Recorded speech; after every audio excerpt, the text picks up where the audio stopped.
Good afternoon, everyone, and welcome to the BalaCore Fitness Show here on your hometown station, AM 1220 KHTS. I'm Ellen Como, and I'm here with Danny Liu, co-owner of BalaCore Fitness. Yeah, we are the owners of BalaCore Fitness Studio on Soledad Canyon in Santa Clarita.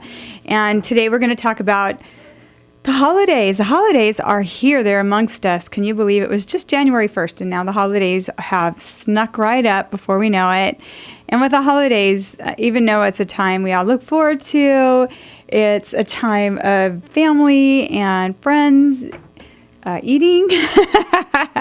And our children are coming home from college if they're away. It's like the time for everyone to get together.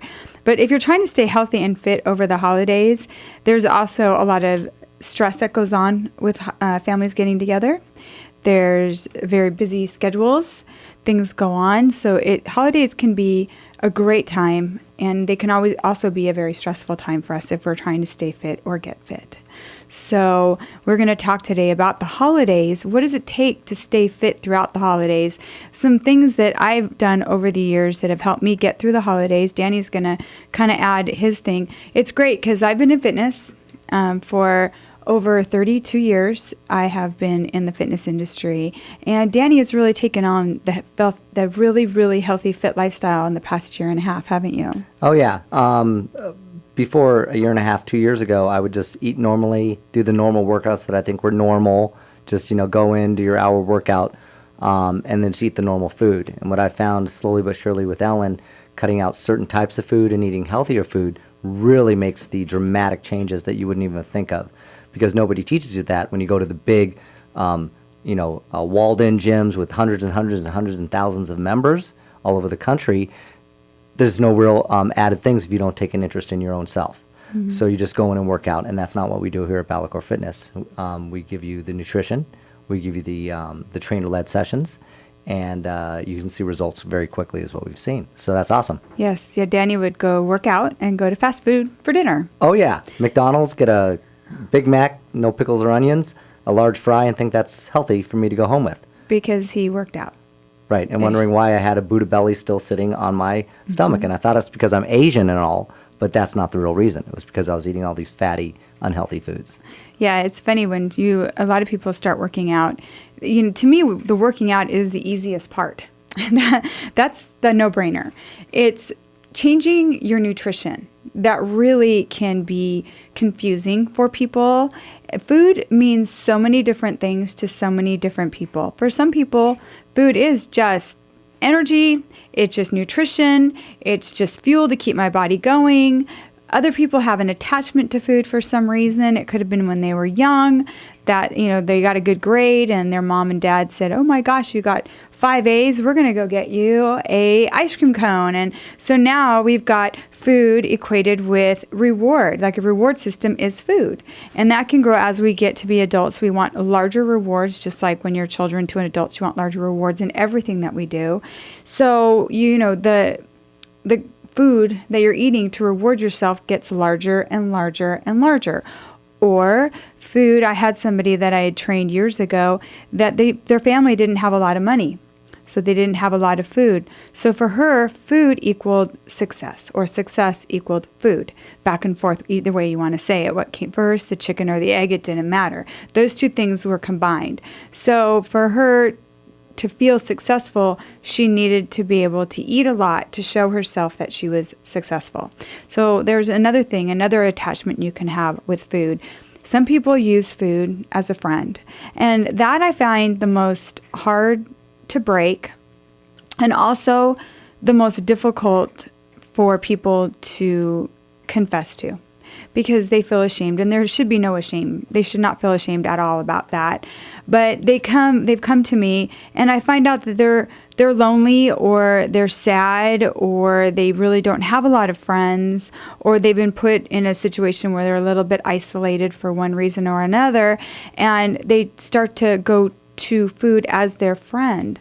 Well, what happens? You wanted to say something? Oh, I was just going to say, I can totally identify it now that I know I'm eating healthier. As my friend was always I felt that I worked out, even though I didn't know I ate terrible, I did. Mm-hmm. But then I've always had my ice cream at the end of the night that I talked about last week. But that was my friend. Now that you're mentioning that, because I am learning, I'm a gym owner, but I haven't been in fitness my whole life. I've just worked out like all of you out there.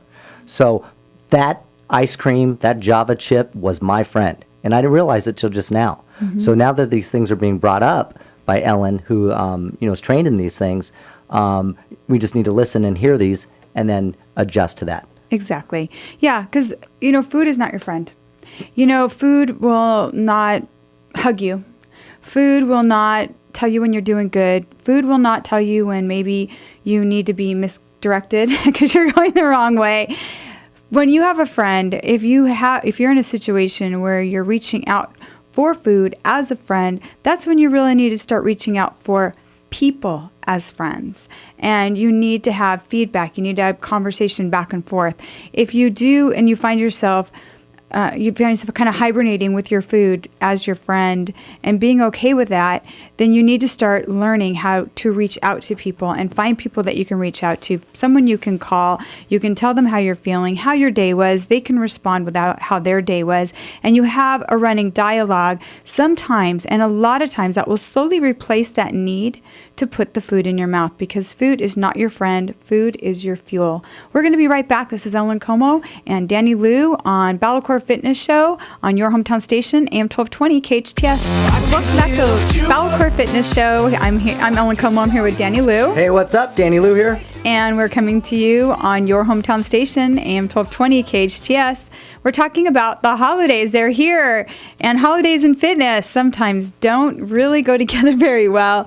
And I'm going to give you some just tools and hints to get through the holidays so you don't have to put on the holiday 5. You really don't. You can maintain your weight throughout the whole entire holiday season. I have found a way where usually as soon as the holiday season comes upon me, I end up losing weight. It's crazy. I do the exact opposite that a lot of people do. And I just think it's because of where my focus is over the holidays. It isn't about the food and the party and then this and that. I keep it about the people and about and I stay with my fitness regimen throughout as well. But most of us aren't like Ellen. And No. we are thinking about the food. Yep. And the more food. Yep. And that's like with Halloween, what I did is with all the candy when the kids were younger, we'd have it and then we just store it thinking it's for the kids. But who eats it? The parents. Yes, we do. We do. Everyone raise your hand. We know we do.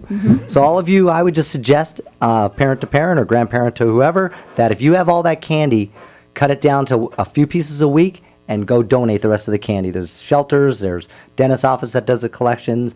Find that place and get that candy out of your area and it won't be tempting to you. Absolutely, yeah. It's good. And, right before you go to the holidays, it's a great time to go through your refrigerator, your pantry. You're going to need room for all of the preparing that you're going to be doing. And it just gives you a great opportunity to just get rid of everything and kind of start fresh for the holidays and put healthier choices in there right away.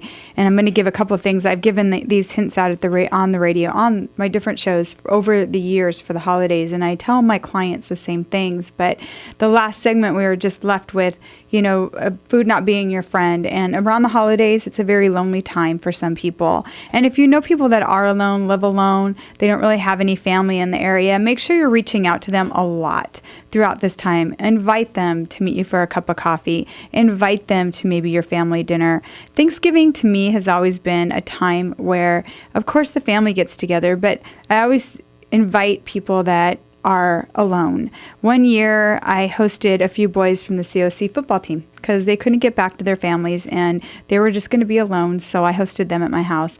Thanksgiving to me has always been a time where I look around and kind of see the need of somebody that is alone and bring them into my home and show them, we all have something to be thankful for, and we're so blessed, and we need to share that. So that's something I've always done on Thanksgiving is reach out. And I suggest throughout the holidays to do that anyway. And maybe if food is your friend, and that's what you use as your friend, try to find someone that you know is alone for the holidays. And instead of eating, maybe pick up the phone, call them, and spend some quality time with them and make their lives a little brighter. Because sometimes when you're making someone else's life brighter, you're going to see you don't need that food. You're already developing a great friendship with that person. So, and a good distraction on that is if you do find that friend from work, from home, from the gym even. Mm-hmm. One thing I want to offer is that you can bring that person to the gym for a week. Just say, hey, we're off work. Many people are. Families are home. Hey, mom, dad, whoever, sister, brother, we're going to go to BalaCore Fitness. It's going to be fun, and they're there. We can help with nutrition there as well, and it'll be a fun time if you can bring somebody during that holiday week as a distraction, because it's going to take you away from the food. If you're working out, you're not going to be home watching a show with a friend or even yourself and eating the food and snacking. So that 1 hour, let's make a commitment to get out. If it's not at our fitness center, go to the movie with that person. Yep. So you'll be doing something out of the house. Yeah, something that's not food oriented, which is great. Obviously, we need food as fuel, but you don't want to make everything about the food. You want to be out there, and we have a skating rink. We have an ice skating rink coming to the city. I mean, use that. Go. I mean, how big city is that? That's so exciting. I cannot wait to actually put my skates on and skate around there. And it's something you can do in the evening when it's nice and cold. What I call cold, anything under 75 degrees to me is freezing. So what I call cold, I'll bundle up, put my ice skates on, and that's going to be an exciting time. And it's an activity you can do around the holidays versus eating. That sounds so much fun. Doesn't it? I can't wait. I know, I can't either. It's going to be a blast. And I know we have the time change. And the time change brings the darker earlier. And I'm noticing yesterday was, I think, very cold outside. For me, it was extremely cold yesterday. And it was, I think it was a cold brought on that a lot of us aren't used to yet. And it was dark and it was cold and it was cloudy. And a lot of people, instead of going to the gym, although it was Veterans Day, which, gosh, I love, that's a day that we should be celebrating every day is for our veterans. A lot of people stayed home with their kids and didn't want to get out of the house. And it was dark and gloomy, so it was a perfect day to stay in and cuddle. The one thing that I want to express is, and I heard this from a few people that did come to the evening classes last night, and I was so proud of them, is it's so easy to get into the bad habit now that it's darker earlier and it's going to start getting colder. It's so easy instead of making that left to the gym to make the right and go right home and cuddle. Put your slippers, your robe, get some soup going, and just kind of dismiss the gym. And then you start, yeah. I was going to say, honesty, I did that yesterday. Danny Lou, co-owner of a fitness gym. It was dark. I just ate lunch about 1:30, and I was a little tired and said, even though it's my gym hey, you guys got it? I'm going to go home and take a nap and rest. And that's what I did. So don't follow the gym owner's advice that I'm telling you right now. My advice you should listen to is you got to just make that commitment, and you'll feel better once you get to the gym. Yeah, my concern with that is, and it's not going to happen to Danny because I won't let it. He's got an accountability partner right here. But what can happen is, we're going to talk about that when we get back from the break. We got to take a break right here. This is Ellen Como and Danny Lou on your hometown station, AM 1220 KHTS.